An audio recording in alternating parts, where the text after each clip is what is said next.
You have no idea the fire that you have ignited within this wife. The cries of this widow will echo around the world like a battle cry. Because it's not just her and her team. You've unleashed this podcast.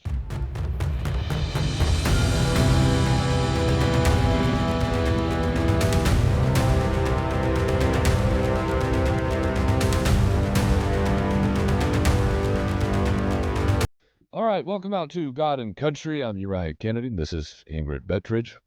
We were going to have a guest on this week. Trevor Lee was coming back on. He had just done a trip to Washington, D.C. We're going to debrief him on that as well as talk Charlie Kirk. But he had literally a last-minute family issue that he had to deal with and wasn't able to make it today. So we will bring him on up here in the coming weeks. Again, we have a lot going on in our podcast, so look forward to a lot coming up. Next week, we're going to be doing a special on suicide. We're going to have several angel moms on here that have had children that have committed suicide. We're going to discuss how that happens, what could prevent it, what are the families going through post-suicide. So it's going to be a pretty kind of sensitive topic next week. Coming up after that, we're going to have Megan Strader back on. She's been our number one podcaster, so she'll be coming back on. We have Dr. Moore coming on, who just got pardoned by Trump, who is prosecuted for handing out COVID vaccines without actually giving people COVID vaccines, which was good on him. But our biggest events coming up, so the first week of October, we've got ICE. ICE is coming in. So we got the acting director of Utah that's going to be here. We've got, like we said last week, a chaperone flying in from Washington, D.C. to make sure we don't say anything we're not supposed to. And the very next week, we got Border Patrol. So the chief of operations for El Paso, Texas, is going to be flying in for Border Patrol. We are going to discuss what he has seen on the border, the travesties he's seen from the cartels, from coyotes. Devastating stories that he's going to be discussing about that. After that, we should have Senator Mike Lee here on the show. Again, that's only thing that's going to depend on is the national budget. So if they can get the budget voted on and actually go into recess, then he will for sure be on here. Following that, we've got Angel Studios, who has committed to coming on. They're the creators of Sound of Freedom. They've got a new show coming out called Truth and Treason, which is a little bit about World War II and what happened during the Holocaust. That's going to be coming out on Angel Studios, and they've committed to coming in. So a lot of good events. We'll have a Utah senator, another senator coming in as well towards the end of that month. So a lot of things happening on our podcast. We just want to remind everybody, you got to listen. We're putting the chapters down in the description so you can skip ahead and skip around to the topics you want, but we would like everybody just to listen to the full podcast and not just little clips of it so that you see the full content that we're offering here. We jump from topic to topic fairly quickly, and we cover a lot of material. So as you get into the podcast, you're going to find a lot of information that you are probably really, really interested in, and not necessarily just the introductions that we do at the beginning. So yeah, please watch the full podcast. Like we've said before, with YouTube, there's some suppression going on. They really hamper the number of impressions that they are willing to give us, particularly when the topics get more and more conservative. So it really depends on you, the audience, to like, share. Again, they've got that new feature called Hype, where you can hype our podcast as well. So get it out to your friends, your neighbors, share it, and let us become a fairly well-known podcast. Today we're going to be discussing the obvious, which is Charlie Kirk and what happened there. We've put out a couple videos this last week, but we want to go a little more in detail on it. Ingrid and I were both up at the Vigil at the Capitol Rotunda that Carrie Ann Lisenby and Cherished here. We really want to thank them. They put that together in just a matter of hours and did a tremendous job. And we so appreciate them for doing that. It felt good. I told you right at the end of it that for just a moment, the sting was softened just a little bit, being amongst friends and people who were all feeling the same thing in common. And by the time I got home and started conversing and seeing the news and things, it just kind of kicked in again. But we hope that discussing some of the things that we do today can help clear up some facts for you and maybe soften the blow, put it in a better perspective. That's my hope as well, is just put it in a better perspective, kind of more of a spiritual perspective. I mean, the one thing that we put out in this last video that Charlie Kirk wanted to be remembered by was for his faith. I mean, he was very adamant about that. First and foremost, it's his faith in God.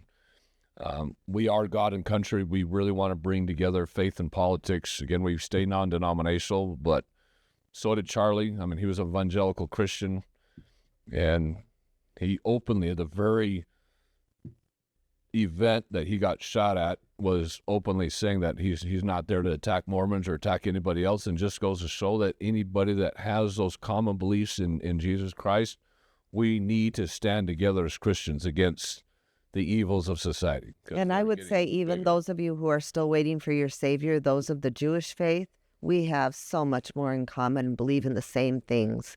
And I think that we can unite together and save this country. And I think we have. As a child, I grew up shooting BB guns. I was probably shooting my sister's dolls more often than anything else, but there was nothing like growing up and learning how to shoot accurately and learning how to take care of a firearm. There is no better way of doing that as a parent than being able to teach your children good firearm safety by using a BB gun or a pellet gun. Not only that, but it provides a lot of enduring fun for yourself as an adult and something you can do father and son or father and daughter. There are great equipment out there, and we want to introduce you to Crosman. Crosman's been around for a long time. I've always had a Crosman growing up. Crosmans provide excellent accuracy and a lot of power for a BB gun. There's a lot of different styles to choose from different types of air rifles and pistols, even to fully automatic BB guns and other types of air guns. You need to go to the link in our description or click on the QR code that's coming up on your screen to be able to go to Crosman and make those BB gun purchases, those air rifle purchases. Again, it's going to supply you hours of fun and enjoyment with you and your kids, as well as you as an adult. And BBs are a lot less expensive than actual ammunition. So go to Crosman by using the link in our description or the QR code that's popping up on the screen and enjoy the accuracy, the quality of construction, and the hours of family fun that you will have with these air rifles and BB guns. Again, the link in the description, the QR code that's popping up on your screen, and then support our channel. Thank you. When we discuss Charlie Kirk, the sentiment there is very, very hard to discuss just because he meant so much to everybody. Just a powerful, powerful man. So the first thing we want to start off with is Erika Kirk. Erika Kirk came out with her public statement the other day, or yesterday it was, and I popped that on and just dumbfounded. My jaw was dropping. The strength that woman has because of her faith is a good example to all of us. The sentiment she had almost brought tears to my eyes. I was like, man, she is impactful. I could not believe how strong of a woman she was on that what she delivered there. And she had that love and that faith that she believed in her Father in heaven. She expressed extraordinary love for Charlie. And then there was that little side tint that you could tell that she was a little bit angry on the same time. She has a little fire under her. She has a little fire underneath her, and I like that. I think we all have a little fire under us. Yeah. I think that we can make good come from this. The way she expressed herself and invited everybody to come to Christ is what we need to do. We need to uphold Charlie's legacy by practicing what he was preaching, and obviously what a lot of us preach, which is we have to come to Christ. Christ is the most important.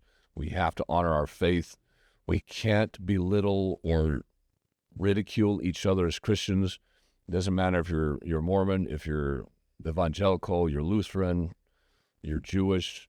We all have that certain belief in God. And if we stop nitpicking the little differences between the sects and the religions and actually realize that, look, you might be slightly different from me, but we're common in our belief of Christianity, we can build upon that and build a nation out of that.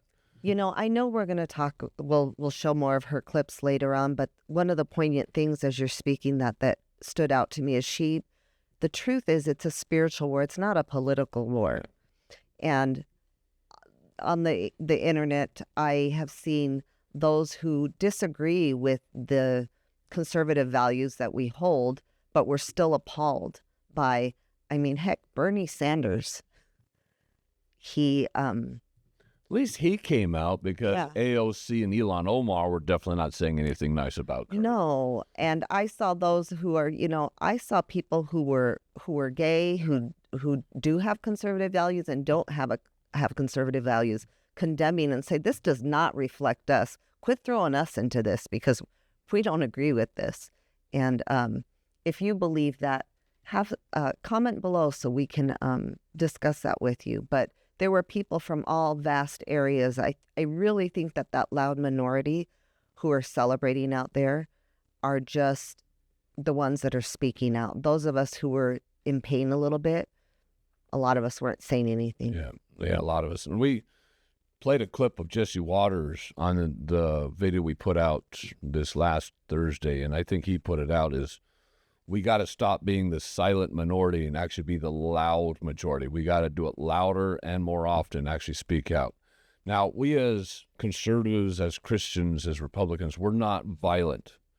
And we're not going to be getting out there in your face and creating violence and attacking people. I thought we preached hate. That's what I'm being told I see do. that in my comments. We're preaching hate and fascism and all this, and it's just not true. This is the only thing the left has to attack us with. And the left has proven themselves to be violent. I mean, we look at the LA riots, we look at the Black Lives Matter riots, we look what happened after George Floyd, and we're going to be going through clips of that. Because they can't argue logically and they can't come up with any facts to dispute what we say. No. They resort to violence. But the other part of that, too, is we try to debate ideas. Charlie tried to debate ideas and just have a conversation. They can't debate ideas. They attack the person.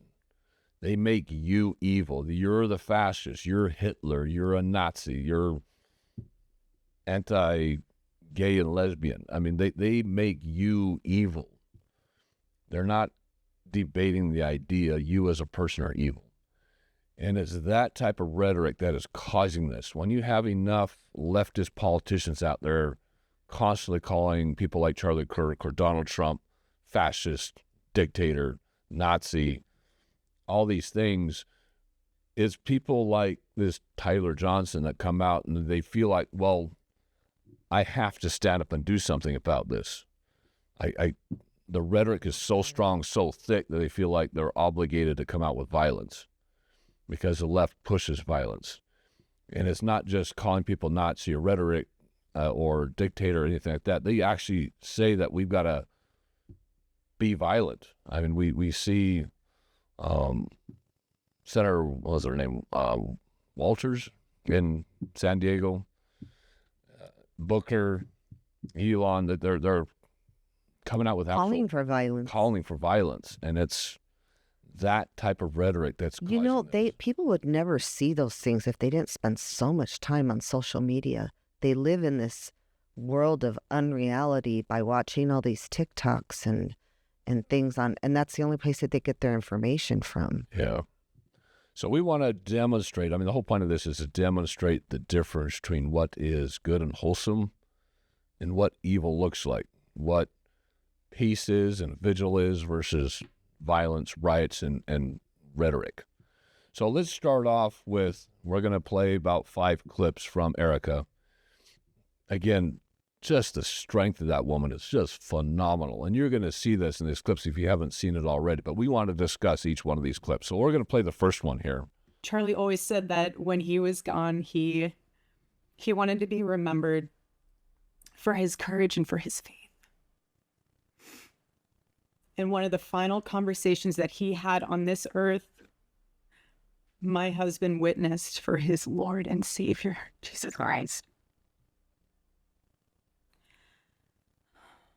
Now and for all eternity, he will stand at his Savior's side, wearing the glorious crown of a martyr. Charlie loved life. He loved his life. He loved America. He loved nature. So that's the first kind of 50-second clip there. When she comes out and says he lived the life of a martyr, I mean, she looks straight at that camera. Her eyes are, you can see that little tint of anger. But I see that's just a massive amount of strength that she's putting out there, that she knows what he lived for and what he died for, and she's not being abashed of it. She's putting that out there like, no, we are not ashamed for what he stood for. And the amount of faith that she has, where she knows for a fact that he is now with Christ. He is standing on the other side with that, standing on the good side of what he did is just if those strength. Without faith understood how much joy comes from living a life of faith, not fun, not going out and having fun. We have fun, but you have these moments, but I feel like there's no joy because they're so angry. They hate so much, even though they accuse us of hate. They have to be reachable. They were born with the light of Christ. They may not believe, but Christ never stops reaching for them. God's never going to stop giving them opportunities to have a different opinion and to learn and grow from their beliefs that they have now. Living a life of faith has much more joy in it than living without it. Yeah, everybody thinks it's a restriction. It's something holding you down. There's too many rules behind it. No, it's faith, commandments, the rules. They actually set you free, and very few people really understand that. I kind of want to hone in on the word martyr, because there's a lot of instances of martyrs in history, and it's those who die for their cause, die for their religion, that all of a sudden gain power, where it becomes exponentially more powerful after that.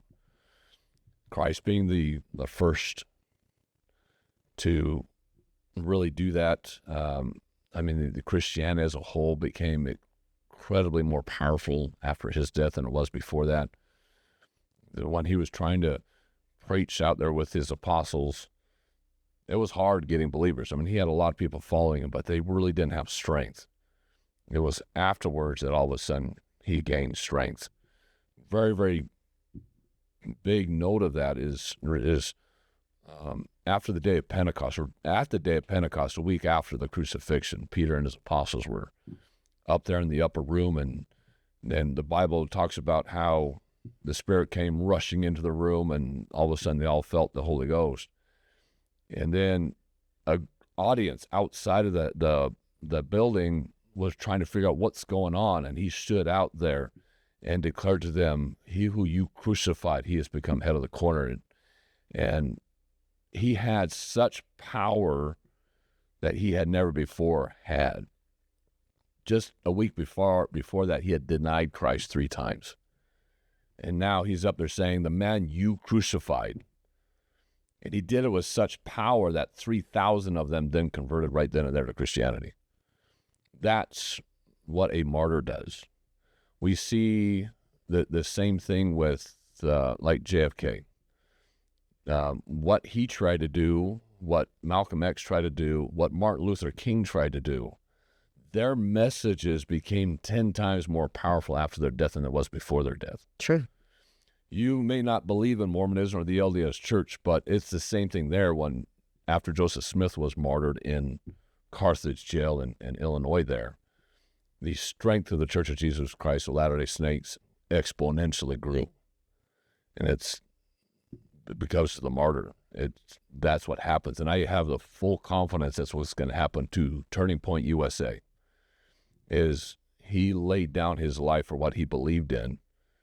And that's going to make that exponentially grow. And Erika is bold about saying that she is not going to let that die. She's going to make sure that grows.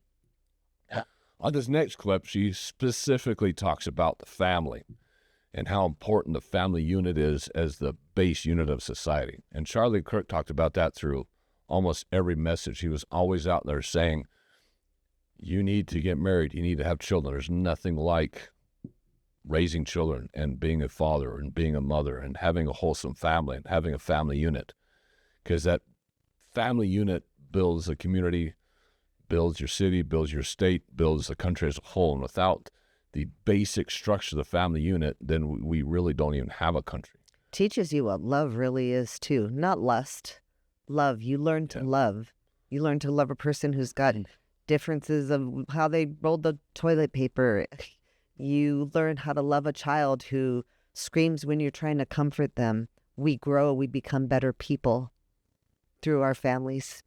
So this is the next clip of Erika, and we'll play that real quick. Charlie loved his children, and he loved me with all of his heart. And I knew that. Every day I knew that. He made sure I knew that every day. Every day he would ask me, how can I serve you better? How can I be a better husband? How can I be a better father? Every day. Every day. Such a good man. He still is a good man. He was the perfect father. He was the perfect husband. Charlie always believed that God's design for marriage and the family was absolutely amazing, and it is. It is, and it was the greatest joy of his life. And over, he would tell all these young people to come and find their future spouse, become wives and husbands and parents. And the reason why is because he wanted you all to experience what he had and still has. He wanted everyone to bring heaven into this earth through love and joy that comes from raising a family. It's beautiful.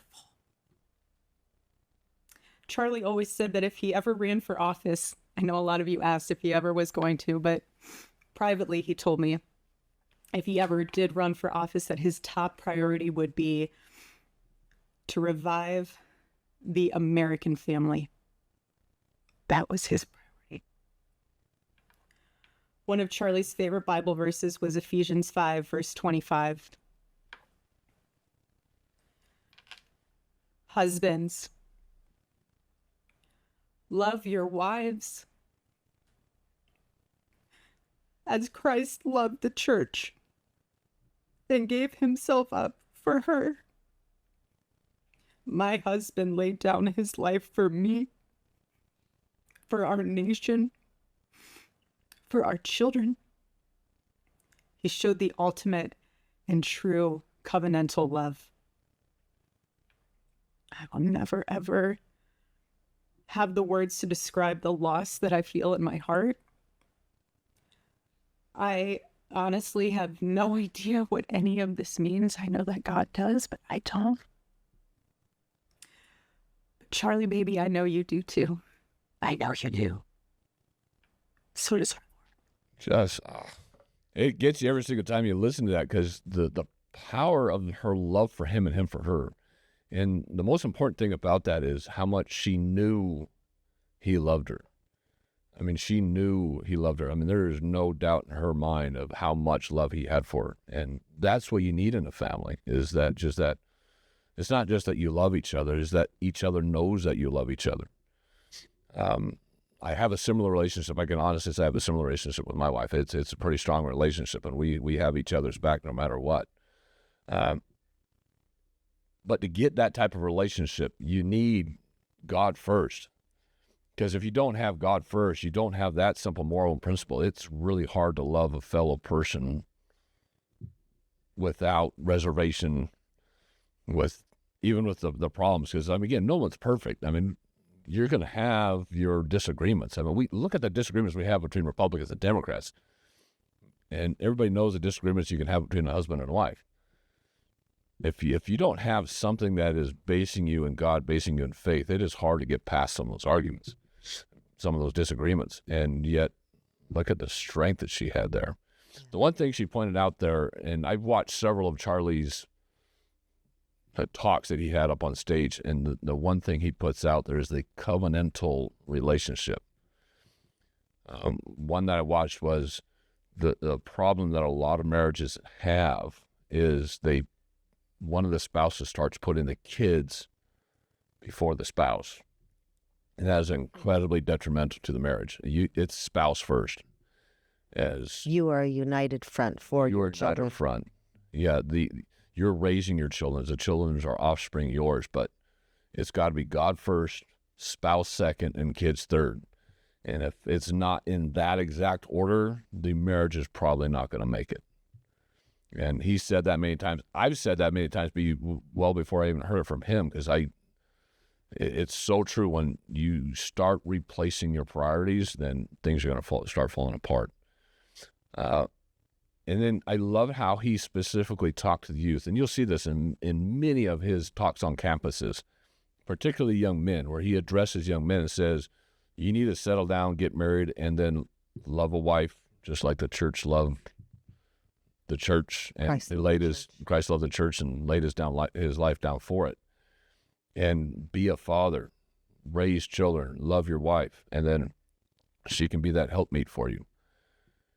And he spoke about it. Many others have spoke about it, and we reference the Black community, and that's really what's happened with gang violence nowadays in the Black communities, because I think the numbers are down to, I think it was like less than 34% of Black homes have a father. Listen, Congressman Burgess Owens was telling us that there was a time in society where the Black community was faithful families. Family was first in the homes and in their communities, and it's when they started I guess they went after the wives. You don't need a man. We can take care of you. You become dependent on the government. You get the food stamps. Let's figure out how to destroy the family.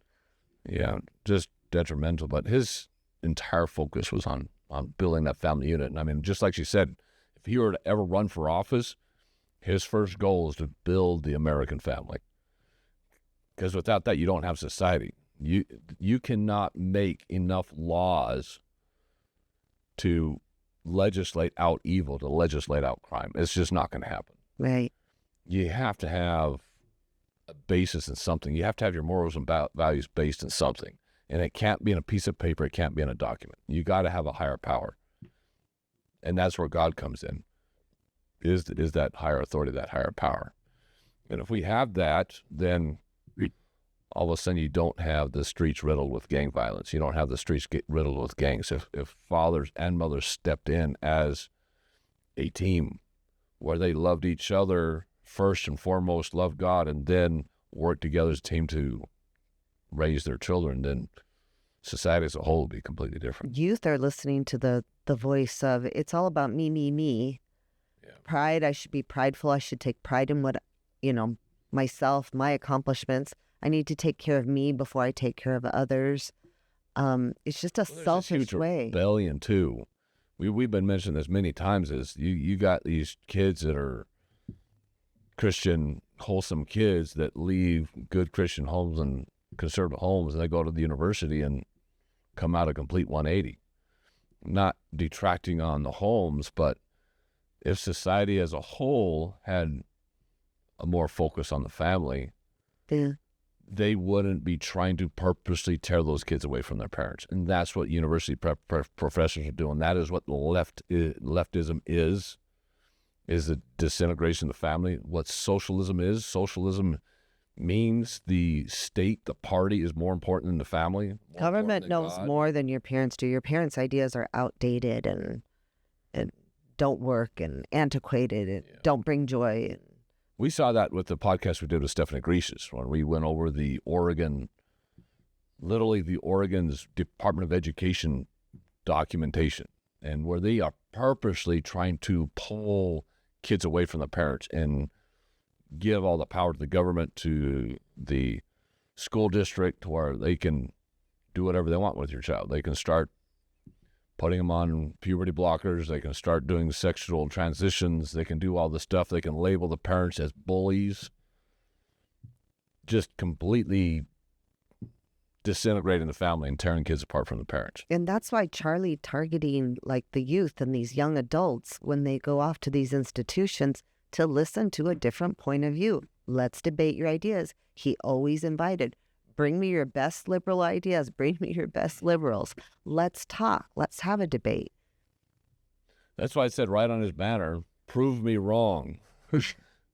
You're not going to prove him wrong at all, because he had those God-fearing principles. And liberals hated those principles so much, and there's no way to actually attack something that is good, and that's why they resort to violence every single time. In this next clip, this is probably the most powerful clip. I believe it's the right one. Yes, it is. It's the most powerful clip that she had. I got goosebumps on this clip of how much power she had behind her voice.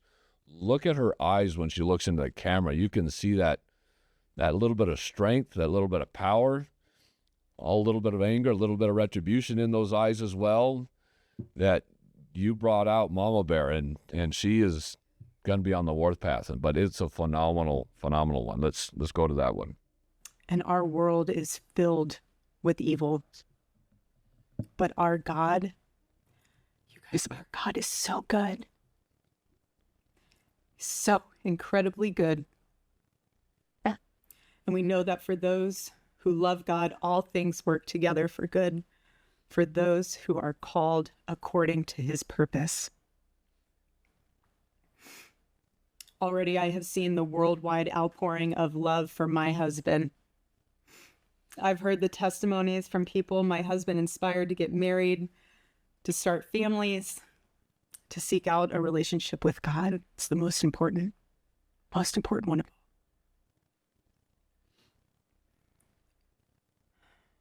The evildoers responsible for my husband's assassination have no idea what they have done.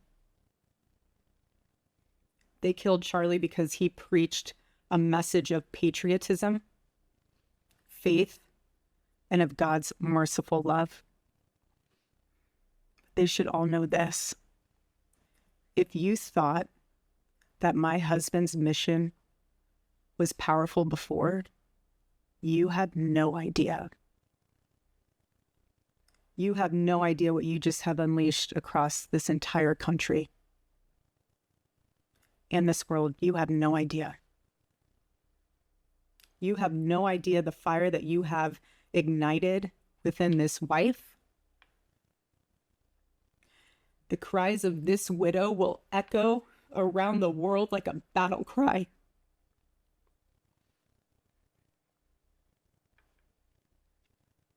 To everyone listening tonight across America, the movement my husband built will not die.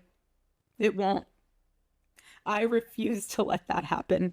It will not die. All of us will refuse to let that happen. No one will ever forget my husband's name, and I will make sure of it. It will become stronger, bolder, louder, and greater than ever. My husband's mission will not end, not even for a moment. Oh, jeez. When he talks about this wife and how this widow's message is going to go out there like a battle cry, and the way she just determinedly looks into that camera, oh, jeez, I was like, wow, that is phenomenal strength, phenomenal power. And she's not going to let the message die, not for a single moment, not for one moment. You know, I was listening to Ben Shapiro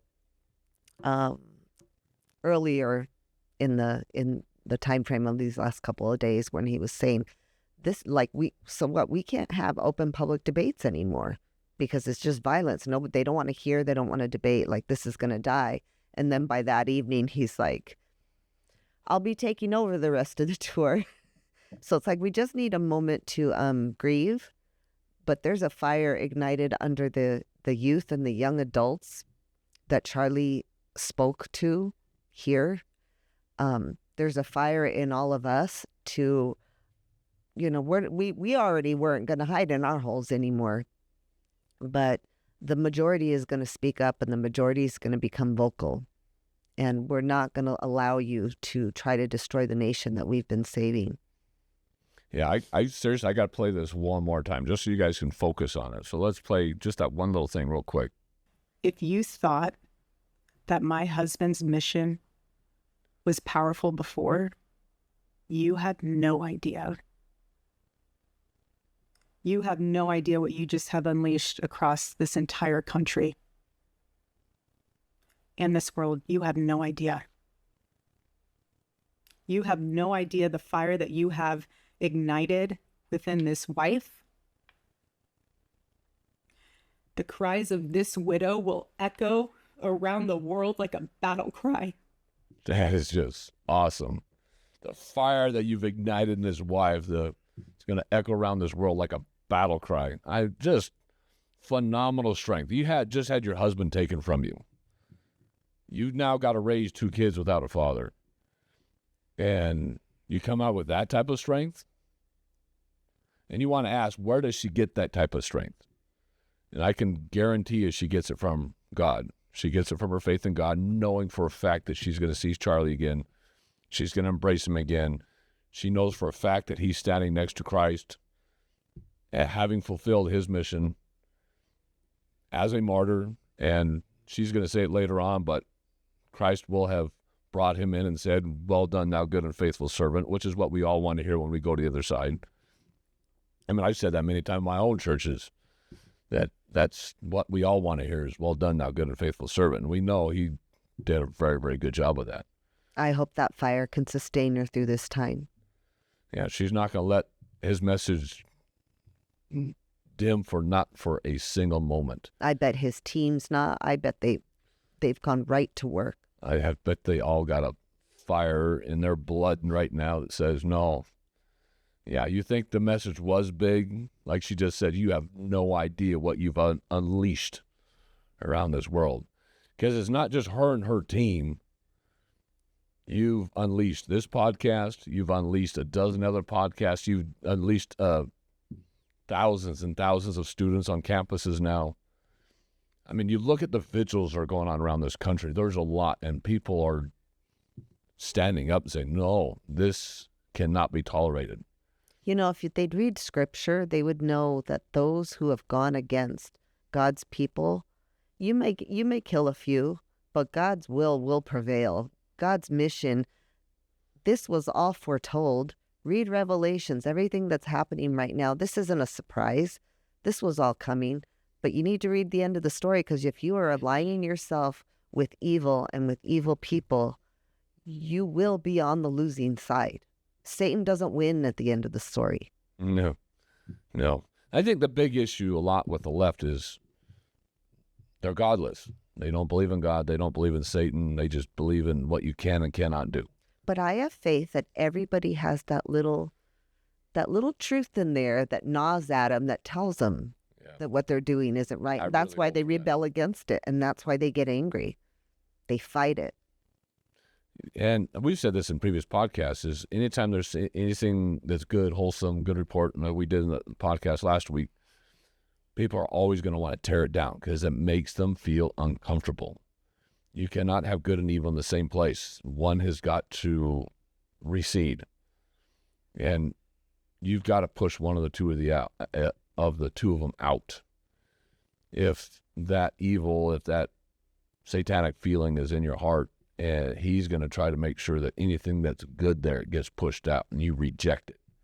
And that's exactly what's happened with all these leftists online that are saying that they approve of his assassination. They're happy with it. And you're seeing it all over social media. And it's getting more and more boldened because they're seeing others stand up and say, hey, we don't approve of this. One of the funniest things I actually saw today is my wife sent me a little Instagram message this morning of the 2 guys in Michigan that tried to print off a big poster of Charlie Kirk because they're having a vigil later that evening. And so they went to Office Depot, and some Office Depot there in Detroit, Michigan, and tried to get it printed off. Just big one. And they paid for it, so they had the receipt, they had everything, and then the lady there said, no, we don't print propaganda. We're not going to do it.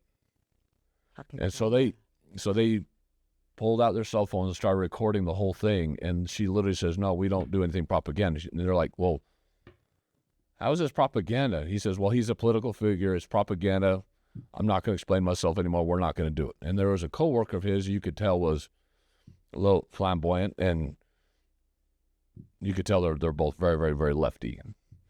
Probably a little in the trans community a little bit, but just unabashedly saying, no, we are not supporting Charlie Kirk. We are not printing this thing out for you guys.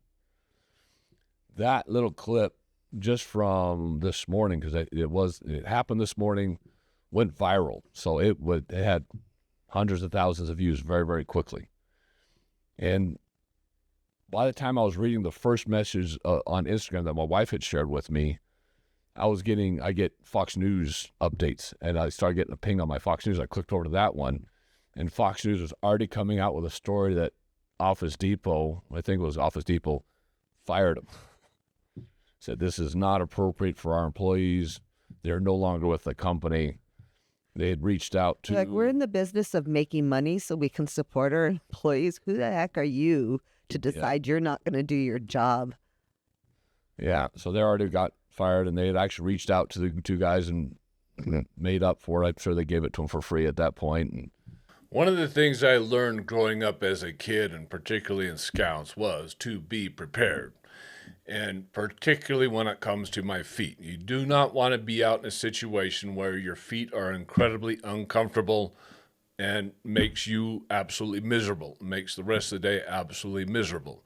So you have to go out there in the right equipment, whether that's hiking in the mountains, whether that's fishing on the stream, it's working out in your garden or out in the yard, or it's going out on the town or to the nearest rodeo in a nice pair of boots.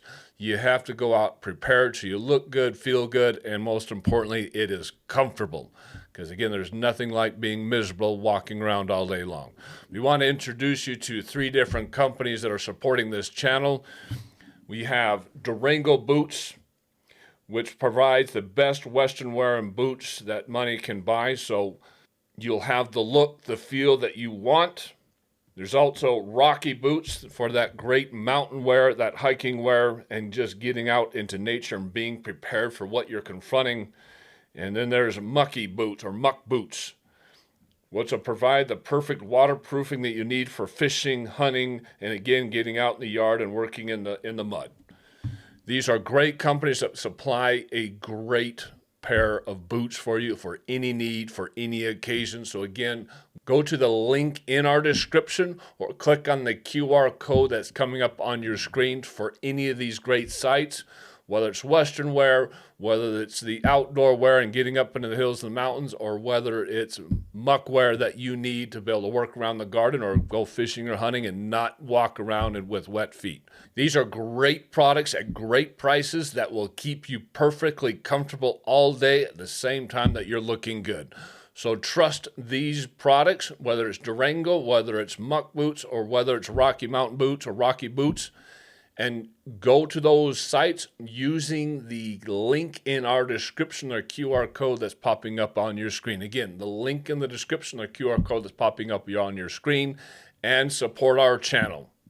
David Harris Jr. had a post this morning about it. It's a veterinarian place, and it says something like Love Pets, Pet Love Clinic, and they've got their rainbow flag, and it's supposed to all be about love.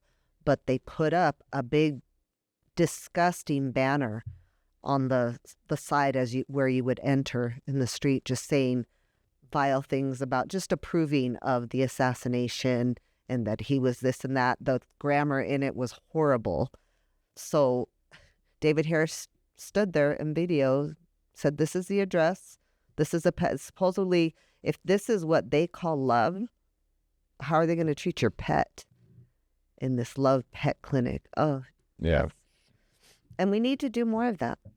You just got to point it out. I mean, we don't need to get violent, but we just need to point stuff like this out and just let And somehow that's hate. the outcry take care But of it. violence and assassination is love. Yeah, good is evil and evil is good. We Y'all just are pointed messed that out. up. Yeah. So the next clip we have here with Erika is where she mentions that one of Charlie Kirk's favorite words is earn. You have to earn it. And I think that's another big thing that society is missing right now. There is such entitlement out there that you owe me, I have the right to this. It's such entitled, from illegal immigrants coming across, very, very entitled, to our university kids coming out and saying entitled. The greed for socialism, that's entitlement. When you want a handout, you want someone to just take care of you. That is entitlement. That's what leads to socialism. And they just don't understand that socialism is going to lead to a dictatorship, to lead to the complete loss of all your rights. Food's going to be emptied out. Stores going to be emptied out. There's just going to be nothing out there. I was watching another guy from Romania. He put out a Instagram or something like that, and he was mocking the leftists. He says, you leftists have no idea what you're talking about. I came from a communist country in Romania. They were communists up until 1989. He says, the problem with the United States is you guys have no education. You guys do not teach your children what communism is, what a dictatorship is, what socialism is. He says, I came from there. Your problem is you do not understand. He was actually showing a quote of a legislator, U.S. legislator on the left from Southern California, something like that. And he says, this is what you guys are electing. He's absolutely clueless. He has no idea what he's talking about. And I think that's true, is most leftists, they follow a bandwagon. They follow a popularity because it's a bandwagon. It's because it's popular, because they want to be in, and they have no idea what they're talking about. They literally just have no idea what they're talking about. But because the rhetoric's so strong, the propaganda is so strong, the narrative is so strong, they just follow it hook, line, and sinker. And then all of us who actually know what we're talking about get attacked personally. It's not the idea that gets attacked. It's not a debate like Charlie was trying to do. It's you personally. You are evil.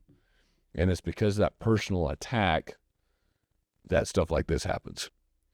But if you earn your way through life, you have a sense of appreciation. You have a sense of gratitude. You have a sense of self-esteem where I can accomplish this. And Charlie Kirk talked about this over and over and over again in a lot of his speeches. Is what he saw most in society is people not treating themselves well. He says, you can't have the attitude that I can't because your skin color, because of your gender identity, because your social economic circumstance.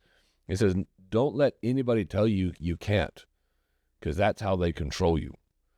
That's how you become a victim of the left, get that victim mentality, and all of a sudden you think you can't earn it. Earning gives you self-respect. We saw that in the podcast we did with Erika out here at Warrior Risen Ranch. When the kids get out there and they just do hard manual labor, and all of a sudden they can conquer the world. They feel like I can do anything now, even though they've lost a parent, lost their legs, lost something else. It's earning something. It's that work ethic that gives you the confidence. Yeah. And that's what she talks about here. So let's walk through this clip real quick. Word in the English language was earn. He would call all of you to be people of action who earn the future America deserves. So to all of the young people who felt inspired by my husband's faith and hard work, all of you already know what Charlie would want you to do. You know. You know. If you're in high school or if you're in college, go find your local Turning Point USA chapter. Join it. Stay involved. He wants you to make a difference. And you can. You can. The movement's not going anywhere, and it will only grow stronger when you join it. There isn't a chapter You can't find one, then start one. There is no excuse. You can start one.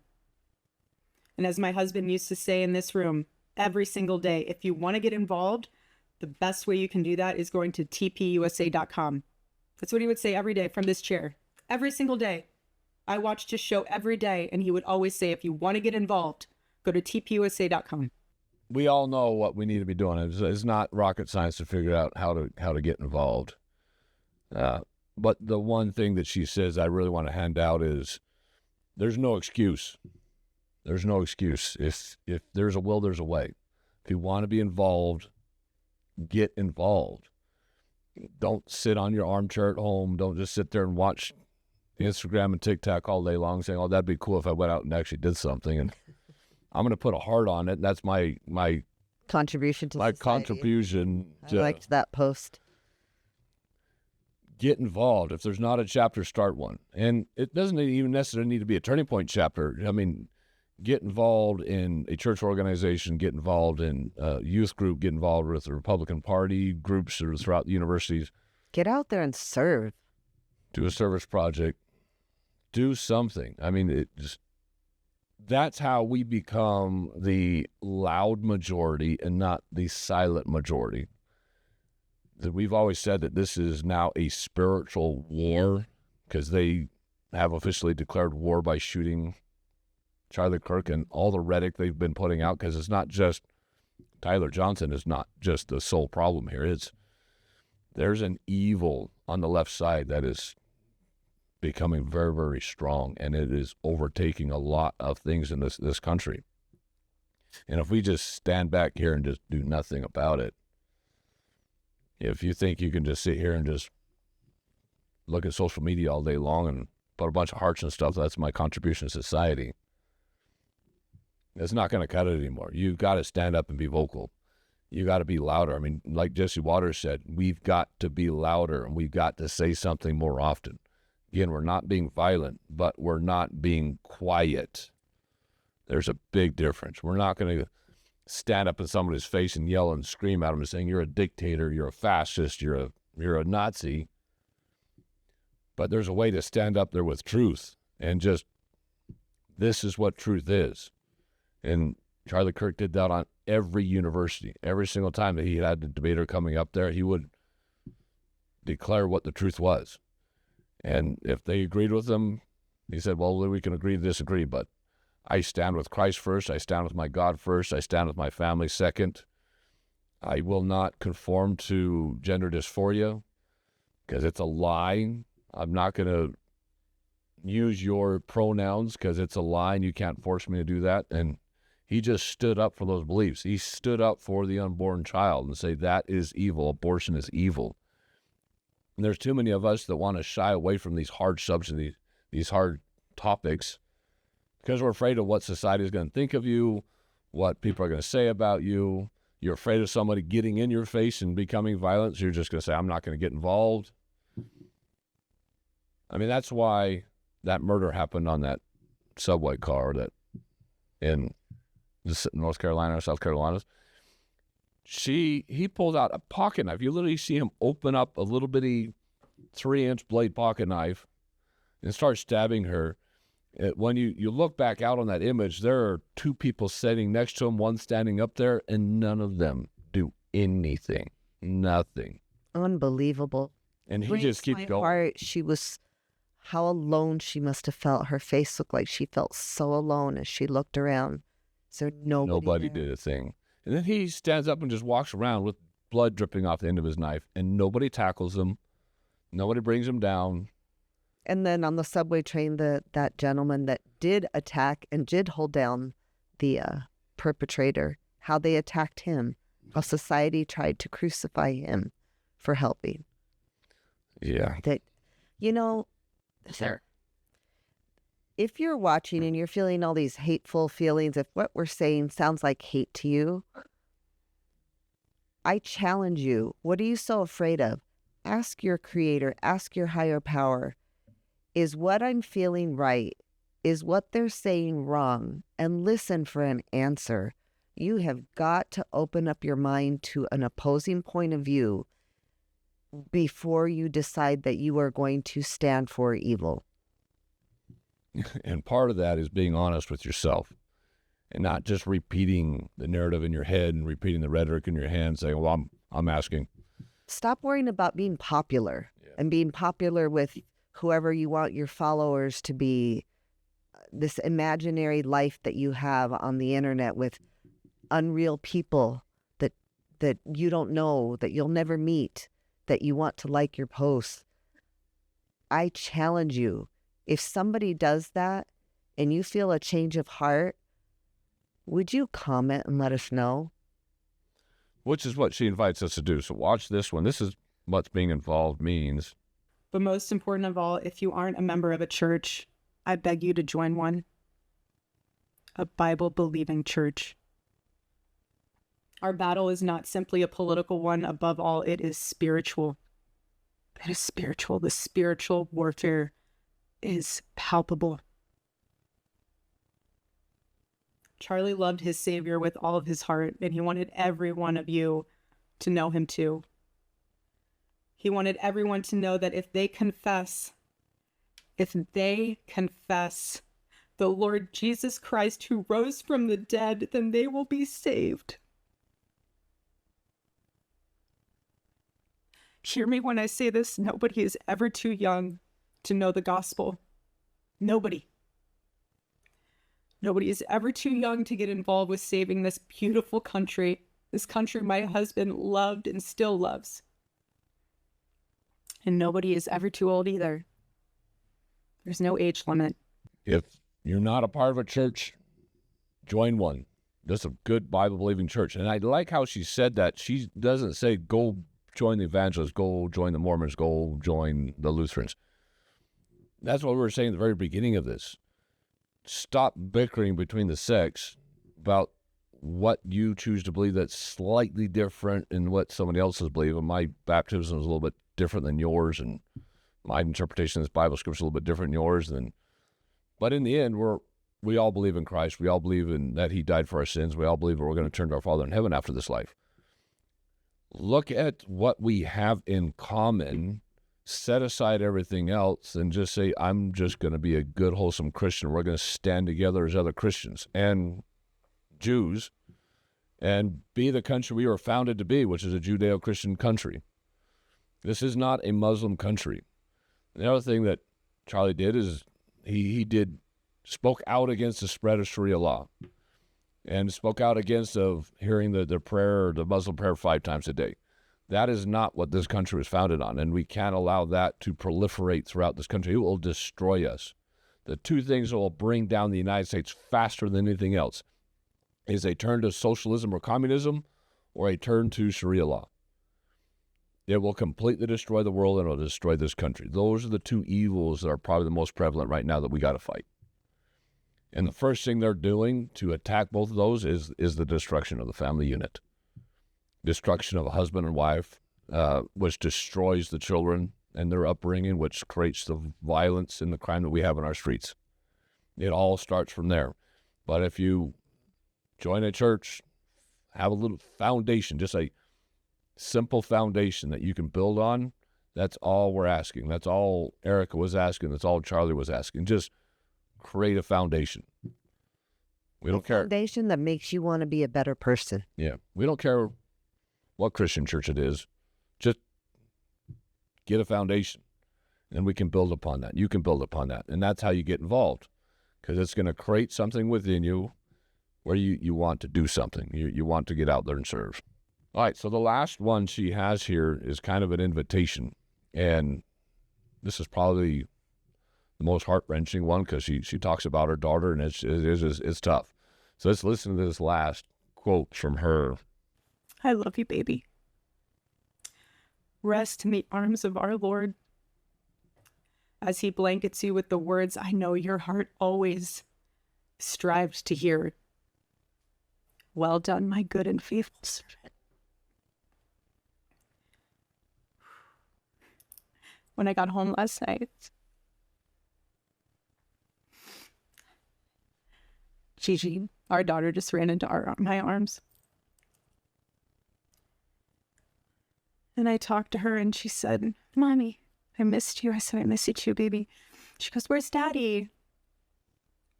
What do you tell a 3-year-old? He's 3. I said, baby, Daddy loves you so much. Don't you worry. He's on a work trip with Jesus, so he can afford your blueberry budget.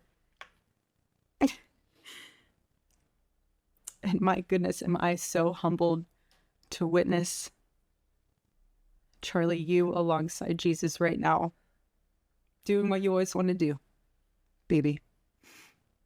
Making heaven crowded, right? That's what it's all about. Making heaven crowded. I can't wait to see you again one day. She's 3. What do you tell a girl that's 3? Where's Daddy?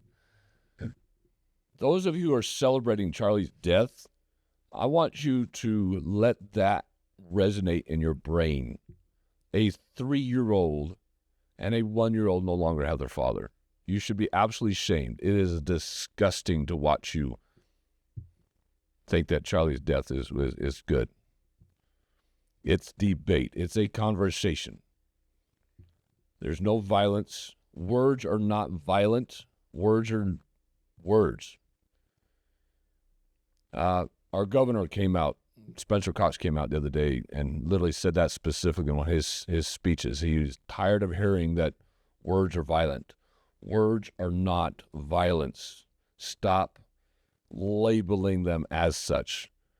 Words are free speech. Words are debate. We have the right, the ability, and we should be getting out there and debating and having these conversations.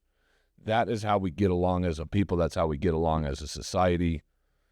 That's how we become better. That's how we eliminate problems. But when you start mislabeling things, like words are violence, like someone's a dictator or a fascist when they're not, and you're just throwing out rhetoric out there just because you don't like what they're saying, that's what foments this violence. That's what creates it. What happened in Butler, Pennsylvania with President Trump getting shot in the ear? It's because of this rhetoric that goes out there. We have to stop the rhetoric and we have to allow the discourse, the debate. Ask yourself why.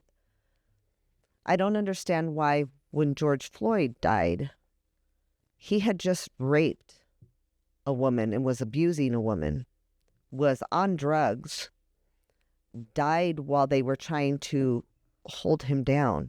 That they had much more compassion in that instance for somebody who had no compassion for the woman that he had brutally raped minutes before. But you don't have enough compassion for this man who just wanted to have open conversation with young people. Yeah. Well, it's just like GoFundMe, right? So as soon as that killer killed that Ukrainian woman in the subway, GoFundMe had to literally take down a GoFundMe request for his defense to help defend him from what he just did. Just cold-blooded killer. Full video of it. There's no doubt in anybody's mind what he did. And GoFundMe came right out and said they had to do it multiple times. They had to take down GoFundMe pages for the killer. The killer. I think the same thing happened for that illegal immigrant that abducted that 9-year-old girl right out of her own backyard, raped and killed her, and left her body in the woods down the street next to the stream. GoFundMe pages to defend him so that he wasn't deported from the United States. That is sick and wrong. There is something mentally disturbing in your head when you're supporting that. I think they just don't know the facts. I don't think they care about the facts. They do not want to support anything that's good and wholesome. Anything that is religious-oriented, anything that is God-fearing, anything that mentions Christ at all, they want to tear it down. Look at our own Congress. So they were going to have a moment of peace for Charlie Kirk, which they did. They had a moment of peace. They had a moment of silence.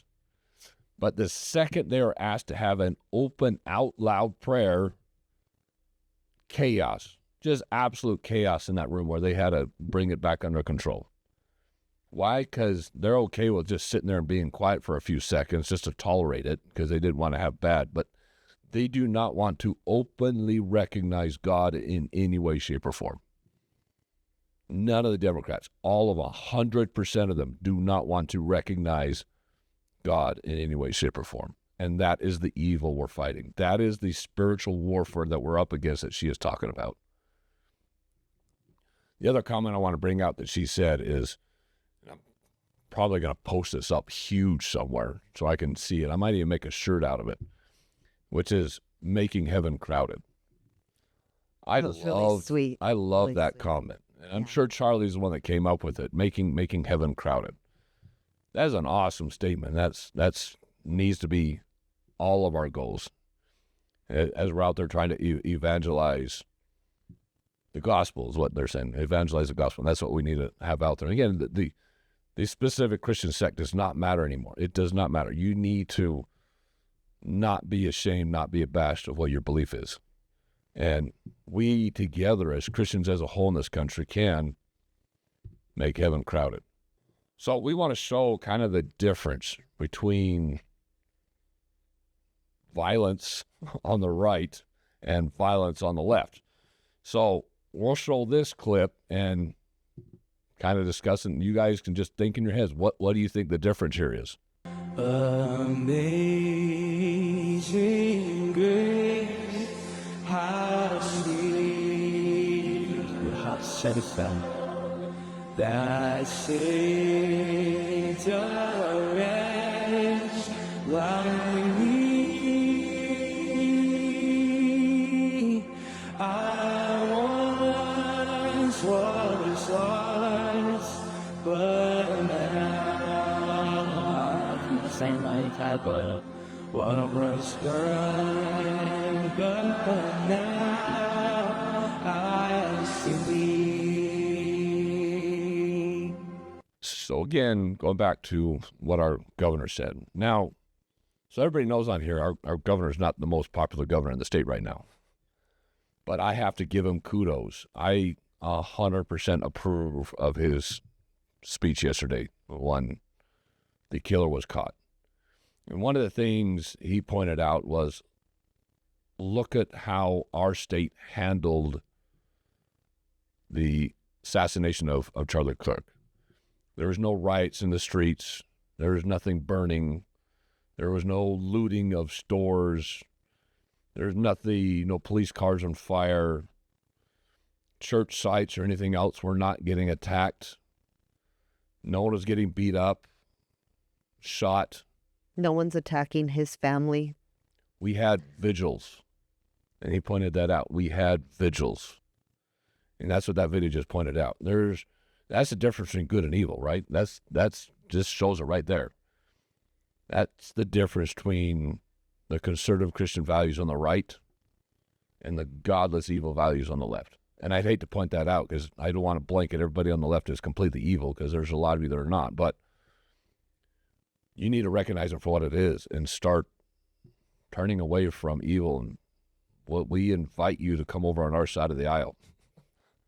With open arms. With open arms. I've seen so many videos of where extreme leftists went to a Trump rally and they thought that they were going to get hurt, beat up, bashed, find themselves in the hospital. Mm-hmm.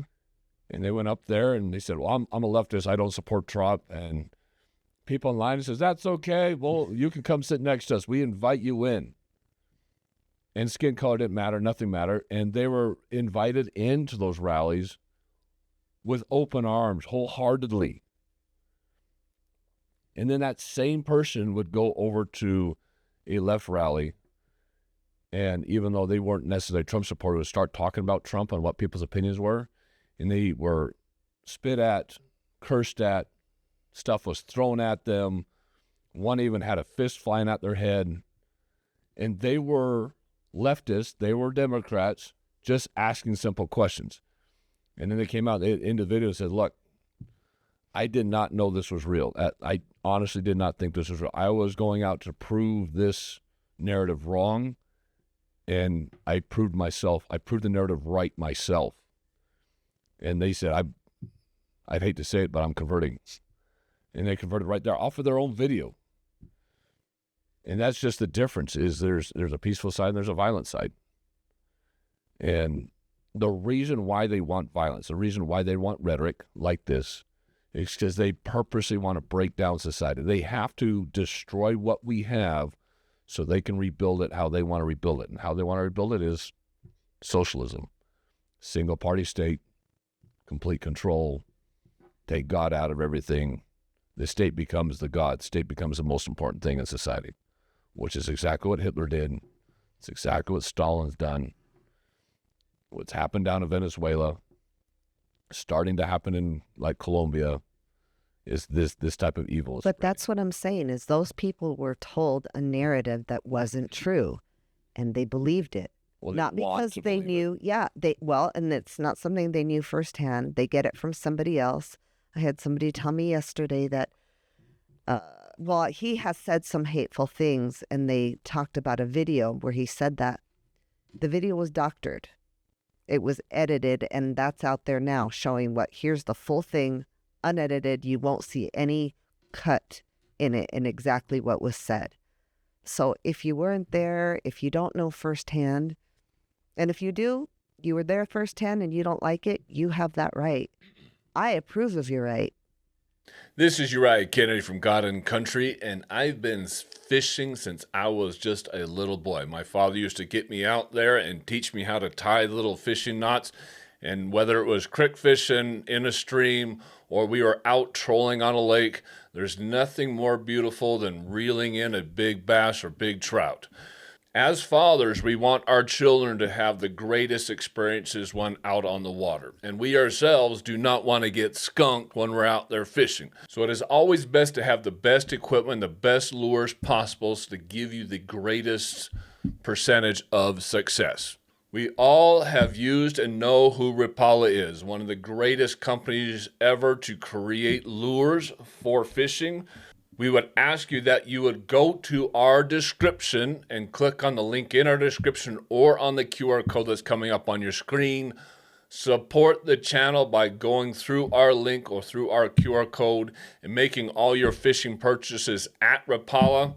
There is nothing better than pulling in that big fish, and you can do that through any of the lures that you'll find up on Rapala.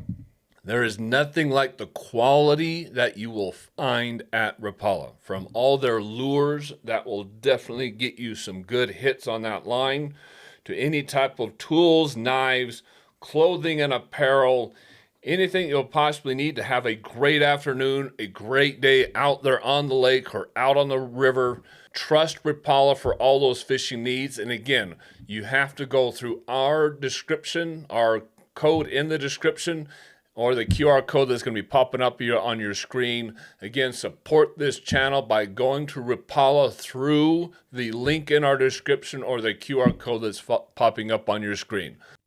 Let's get rid of the bias.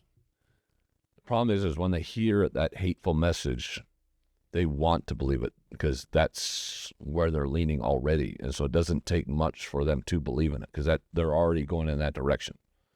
So it doesn't take much evidence, much proof for them to think that we're the ones that are fascists. We're the ones that are creating this problem. It doesn't take much for them to think that Israel's the one creating that genocide, right? Israel's the one starving out the Gazans.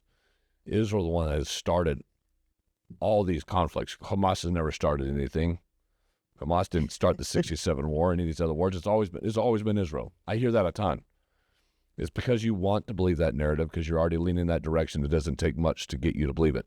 And yet it's a complete struggle to prove something else when there is more than enough evidence to prove it. I see that in our comment section continuously. In fact, we're going to point out a few of those here. So just looking in our comment section, this is straight off our comment section on YouTube, which is crazy. So you have stuff like this. I'm not understanding how it works. We have God-given gun rights by God, which is weird in and of itself since there's no guns in the Bible. Obviously. Why haven't they invented guns by then? Then y'all turn around and pray to the same God for the lost soul that is lost as a direct result of the guns you literally just thank God for. 350 million God-given guns we have here is killing a bunch of damn people. Charlie is number 18,356 for the year. Well, with that, point of view, we should get rid of the knives too, because that was a stabbing on the subway. We should get rid of the cars. We should go to Sporks, really. Because all the people that were bulldozed over in New York, the one in Boston, one down New Orleans, those are vehicles. I mean, how many people die by drunken drivers? I think we should just ban alcohol in the entire country. A lot more than the shootings. Yeah. Where's your statistics on that? Yeah, where's your statistics on that one? You do understand that it wasn't the gun that killed Charlie, it was the shooter, right? The gun doesn't get up and shoot him. Yeah. I have a weapon and it's quietly sitting right now. You don't know where. And I think they think that just because I pick up a gun, all of a sudden the gun's got some kind of an evil aura around it, an evil influence that all of a sudden makes me the holder of the gun. All of a sudden I become violent just because I'm holding it. I just want to pull that trigger relentless, like, I don't understand your reasoning. I don't understand your thinking. So there's like this one right here. Sir, what? You talk about Charlie as if he was a good man, preaching goodness and peace. He even said very racist things. Do you need me to send you clips? Yes. Yes, we do. Because he's never said anything racist. Yeah, right here, just so everybody can see that. This guy is Jesus Socero, 8133. Jesus es una mentira. Show me one clip where he wasn't teaching peace, get along with each other, let's have an honest debate. He may have debated and shot down something they I'd like said. to see but anything that he said that was racist. when he shoots down an idea you have, it isn't because of your race or your belief in something. It's the idea that he is debating. Yeah. And attacking or saying that he's not going to recognize your pronouns is not racist. Maybe that's where we've gotten into. I think we don't understand, like, the youth nowadays, and I thought it was a joke, but if you say something they don't like, can I go to the movies with my friend? And you as a parent say no, they say that's rude. And I'm confused because that's not the definition of the word rude. Rude means you're being impolite. That would have been if your mom called you a name. No, you idiot, you're not going to the movies. That would be rude. But somebody saying something you don't like isn't rude. Shooting down an idea because the idea is wrong or asinine, but you happen to be of another culture or skin color, isn't racist. Racist is when somebody doesn't like you just because of the color of your skin or your race, and they don't care about who you are. That's what racist is. Yeah. And I think maybe we just don't understand. Maybe you misunderstood what the definition of racist was. But now if you have the correct one, look through different eyes at the things that you're calling racist, because Charlie would love to know which things he said that were racist, other than the doctored video. Yeah, the doctored video. I like this one, this comment right here. While you vilify all the left-wingers based on less than 1%, so only 1% of left-wingers are violent, apparently. Trump stole the election, and everything shows it. Also, he was an apologist for genocide. You're full of crapole. Created the shot, ? Huh? So, no, there's the vast majority of the leftists are violent. It's not the 1%. It's everywhere. You see it all over our campuses. You see it out in the streets. Just common people getting out there when they see something that's Christian. They see a Trump sign sticking in the yard. They get violent. They start rolling things over with their cars, yanking signs out, getting in people's faces. No, it's definitely not 1% anymore. Yeah, it's far from it. And that would be great. That would be a beautiful evidence world of the violence. He literally says, another one down here says, you don't have any evidence of the violence. I'm like, how do we not have any evidence of the violence? I guess we should attach the clips or something. Well, maybe he's not seeing them. And I don't know how Trump stole the election. I mean, he won the Electoral College and the popular vote. How did he steal the election? One evidence has come out literally showing that Obama and Hillary literally did steal or try to steal the 2016 election. Yeah, turns out it was true. That comes out evidence that there was no Russia hoax. That the Russia Even the hoax Biden was. administration doesn't claim that they stole the election. So where are you getting that from?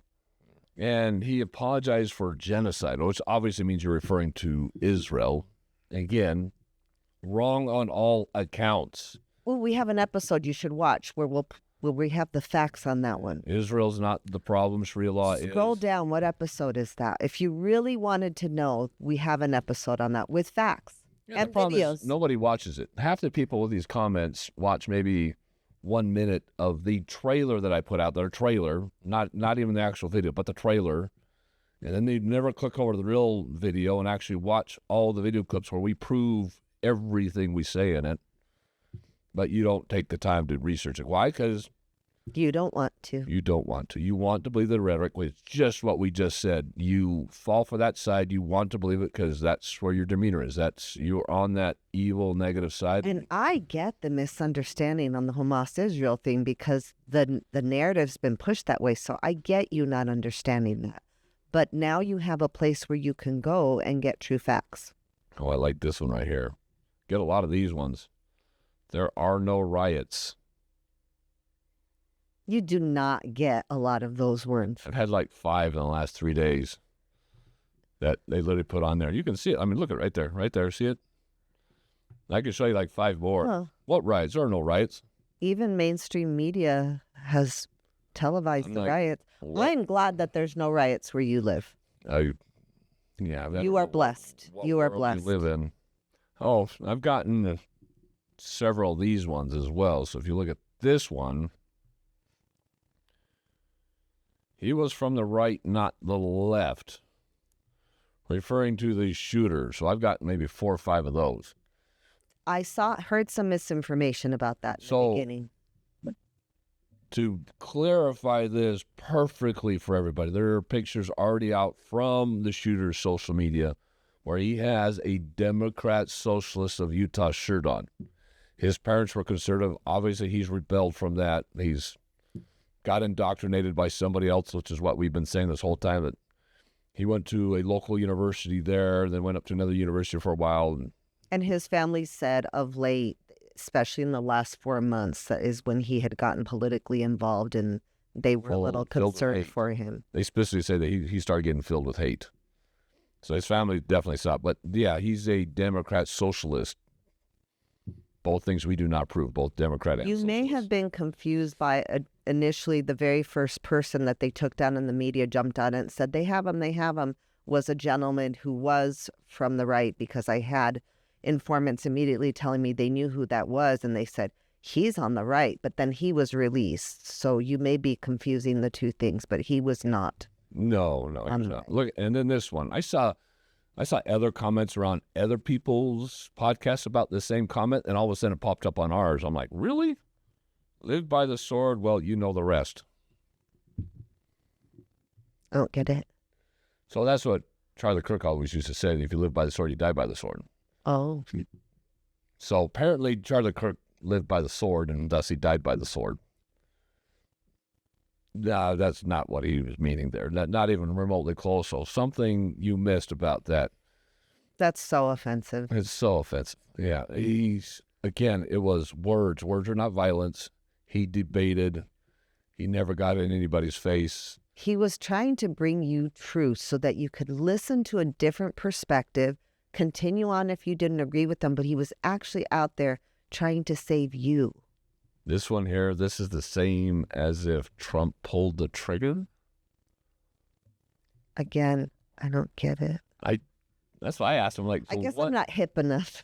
I literally put in the comments, so what exactly do you mean by that? I'm not putting 2 and 2 together how your brain is. I saw some people saying this was an inside job, and I'm like, inside what? Like inside his campaign, inside the university? I don't know. You know, do you remember initially when it was all going down and I told you I was confused because I thought it had to be a professional shooter. And you said something to me that educated me that, No, 200-yard shot with a rifle like that is a pop shot.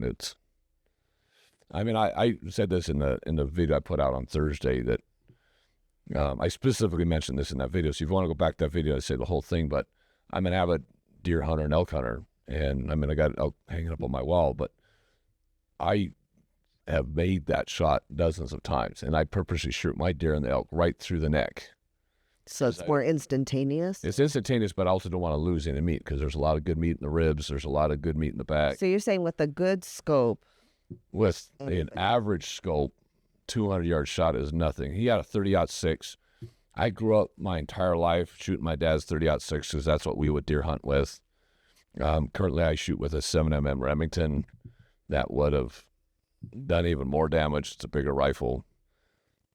But yeah, just any... so if that helps anybody, because there were some comments on social media that said, like they don't think he was a shooter.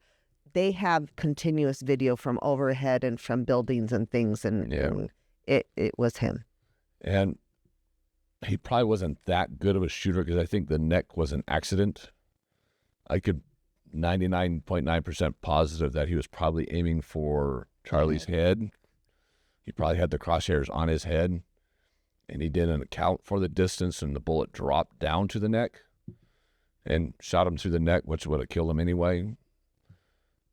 If he was a spot-on shooter, it would have definitely been a headshot. Definitely would have been a headshot, which would have been worse because fragmenting skulls would have just blown out his head, and that would have been very, very gruesome. And much more traumatic for if it wasn't traumatic enough for those poor adults I think that it were was there. a blessing that he got shot in the neck because it's all soft tissue there. It didn't hit the spine, so it's just all soft tissue. So he would have suffocated just as fast as he would have bled to death because it would have taken out the trachea. But yeah, just brutal.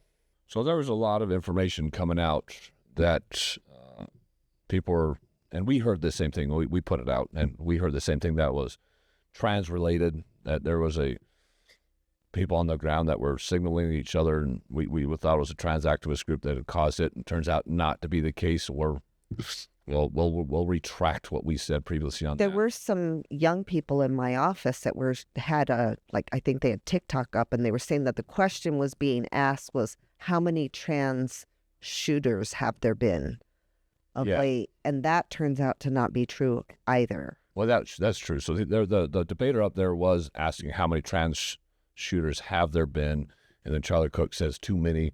But we're going to watch that clip, but I want to show the individual that was debating Charlie during the actual shooting to kind of clear his name and actually show what actually happened. So let's watch this clip real quick. So my name's Hunter. I was in the middle of debating Charlie Kirk in the middle of the assassination at Utah Valley University. Do you know how many mass shooters there have been in America over the last 10 years? Counting or not counting gang violence? Great. I mostly came in there because Charlie's very open about having some sort of dialogue or some sort of conversation that he believes in engaging, and I'm pretty on the record of how much I disagree with him, but I do definitely respect how much he's willing to platform voices to ensure that at least some semblance of a good conversation can come out of it. How was the energy whenever you arrived to the event? Very conservative, for sure. Everyone was very energetic, chanting Trump, chanting USA. At confident, bring the best libs that Utah has to offer. There was a line of liberals on the rooftop who were holding like pride flags and I think some like Palestine flags and things like that. And, there was a little bit of taunting back and forth, but not very out of hand. Most of the debaters were either like asking questions like who's better, LeBron or Jordan, or like some like theological debates about distinctions between like Mormonism and Christians. So the actual guy was standing asking the questions in the moment of the shot. He had front row view of it, and you can see how he just retracted when that happened. He had asked a couple questions about how many trans deaths or how many trans shootings happened, how many mass shootings happened, and Charlie automatically says just too many. Showing that he's not violent, he doesn't promote violence, doesn't matter who it is, and then that's when the shot rang out. But one of the comments he made here is the reason why he went there is because Charlie is known for the debate, having a conversation, and that's all he wanted to do is just have a conversation. This is one leftist that understood conversation. He openly says, I don't agree with anything that Charlie said, but I wanted to have the conversation. Now, if the rest of the leftists out there would understand that it's okay to debate. But the other part, he says there's a lot of other leftists with trans flags and with pro-Hamas flags, Palestinian flags. And he said everything was peaceful. So you're not seeing the vast majority of the crowd were right, not getting anybody else's faces. They're not fomenting violence. There's no pushing and shoving. There weren't rocks or anything else getting thrown at the liberals. They're just having a conversation.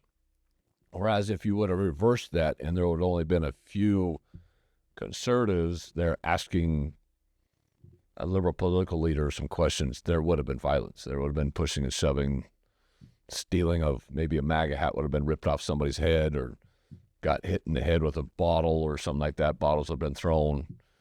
Pop cans would have been thrown. I mean, we've seen that all over the internet, that happens.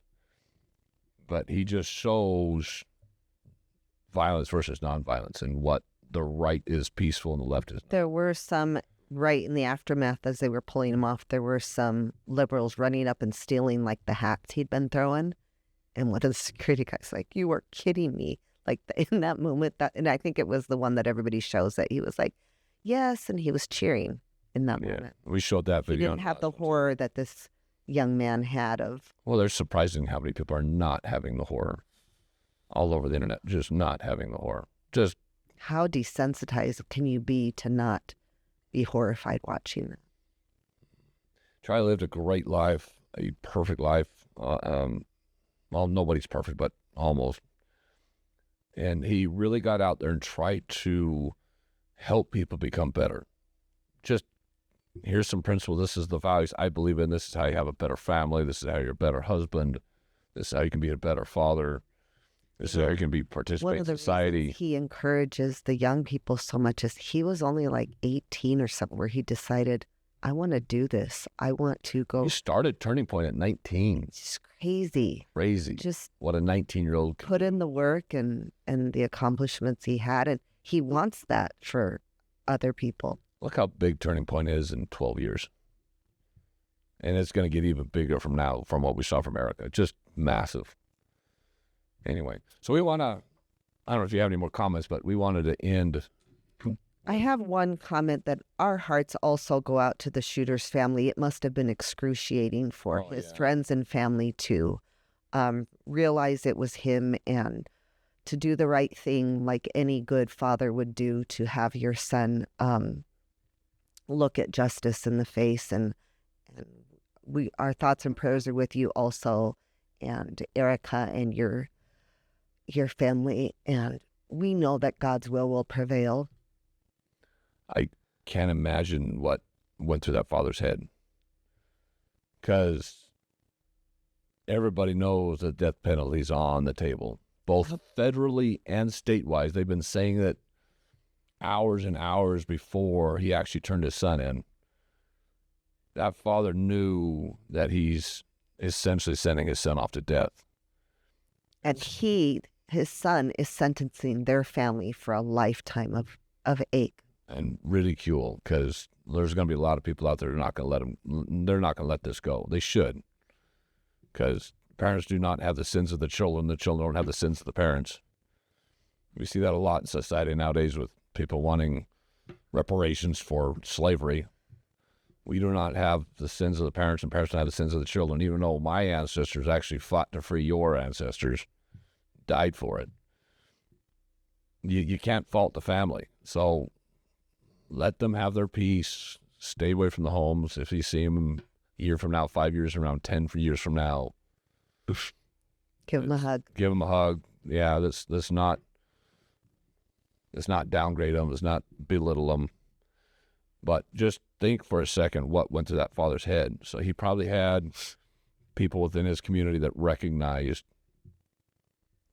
his son, Tyler.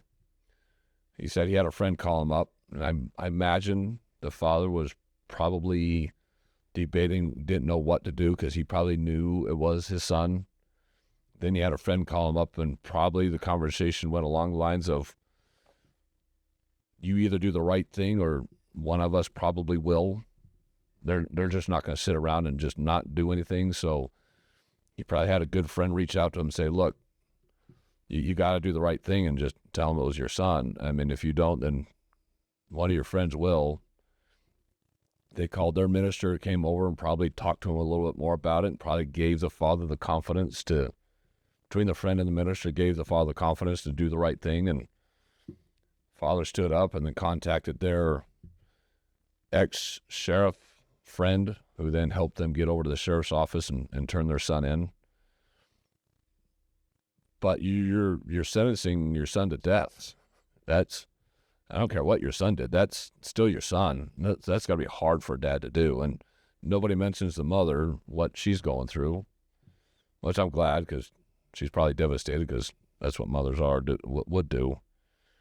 So I feel sorry for the parents, feel sorry for the family, what they're going through right now. They did do the right thing. I'm glad they stepped up and did the right thing. He's now down there in the Utah County Jail. He's going to have charges filed against him probably Monday, I think. They get 3 days. Yeah. Well, they get 3 business days, so they can't count the weekend. So it's probably going to be Tuesday or Wednesday that they'll get charges filed against him.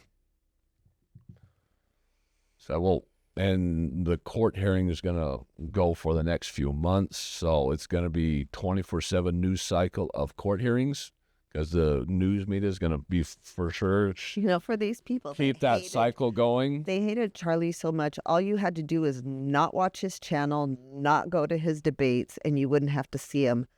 The media is going to be flooded with this for a while. So now you're going to be seeing him all the time. Social, You're gonna on see TV, mainstream. You're going to see almost daily updates of court hearings. Once the court starts, the court hearing, I don't know if they're going to do a closed court hearing or a public one, because a trial by jury is going to be very Sure, difficult. Court TV's trying to get permission to air that one. Yeah, and I feel sorry for the jurors that called for that, because they're probably going to be secluded. They're probably not going to get to go home at night. Trials of this magnitude, usually you end up getting boxed into a hotel, and without TV, phone, they require you not to have a TV, phone. No, you can't have nothing. You are secluded. They'll give you some books to read.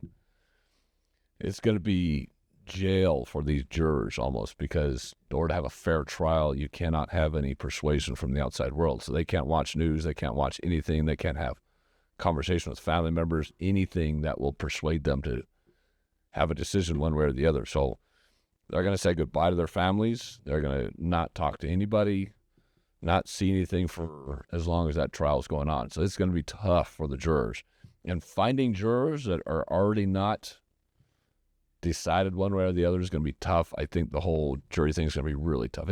If you're going to try to find somebody who knows very little about it, that's somebody who doesn't live on social media or watching TV all day. Yeah.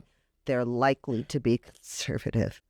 Yeah, there's going to be wall-to-wall news on this court hearing for the next few months. It's going to be tough. And we're going to see it step by step. Another shout out to our Governor Cox, for what he said the other day. Again, not popular. Most of us do not like how he got into office.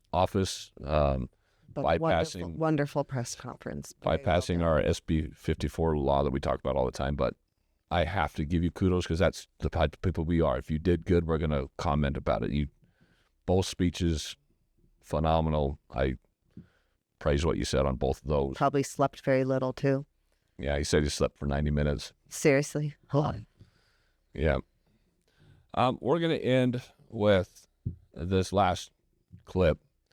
And I don't know who put this thing together, but according to the Post, they asked AI what Charlie Kirk would say if he could comment about his own death. And AI came out with this, and I don't know how much was their own influence and how much was the actual AI, but however it was put together, whoever put together, it is spot on. spot on. And so we'll play it and then we'll discuss it because I couldn't think of anything better at this point. First, I want you to know I'm fine, not because my body is fine, but because my soul is secure in Christ. Death is not the end. It's a promotion. Don't waste 1 second mourning me. I knew the risks of standing up in this cultural moment, and I'd do it all over again. Second, do not let this violence divide us further. The enemy wants chaos, fear, and retaliation. Don't give it to them. Instead, double down on truth. Double down on courage. Double down on your faith and on your families. That is how you honor me. Third, remember this. America is worth it. Free speech is worth it. Fighting for the unborn, for families, for sanity in a culture gone mad, it is all worth it. So dry your tears, pick up your cross, and get back in the fight. Do it with joy. Do it with strength. And never ever let evil think it won. Never let evil think it won. Don't mourn my loss. Pick up your cross and get back in the fight. And I mean, that's what Erika said she was going to do. She's not going to let his message deter for one moment, not one moment. And he asked us specifically to get involved. Find your local chapter or Turning Point chapter. Do something. Get involved.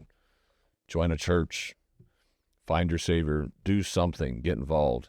Because we know exactly what he's done and where he's at. And he's standing up there next to his Savior, having done all to promote the gospel and to promote the Constitution of the United States, promote the freedoms of this country. And like this video said, it's worth it. Family's worth it. Freedom is worth it. This country is worth it. And I don't even think Charlie himself could have said anything better. I really don't. That was a phenomenal message.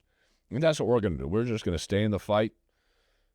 We're going to get louder, become prouder of what we stand up for, both religiously as well as our patriotism for this country, and become even more bold in how we talk to you, the audience. We hope you as the audience will do the same thing, because we have a lot of negative, loud people in our comments section that would love to belittle anything that is good and wholesome. So we hope that you guys become louder.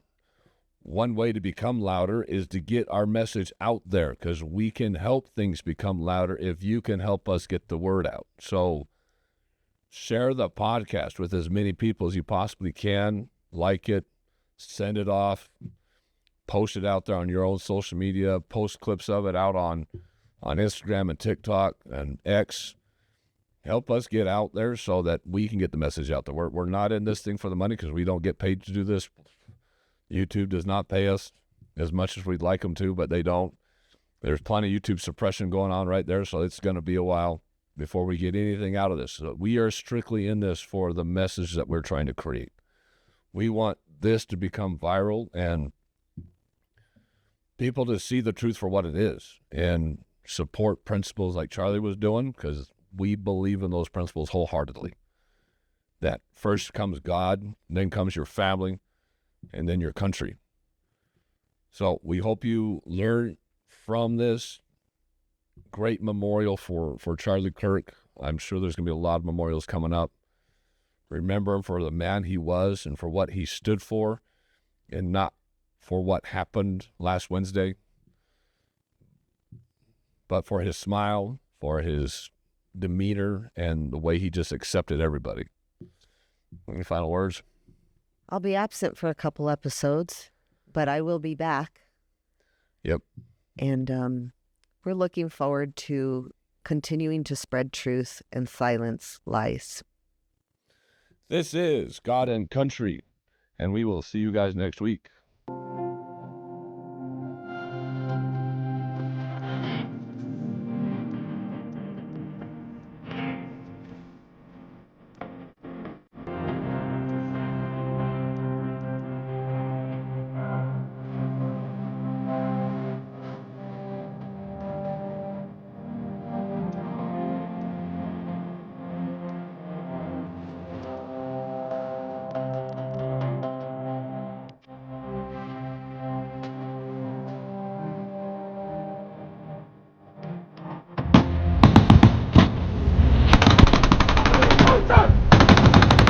I can't see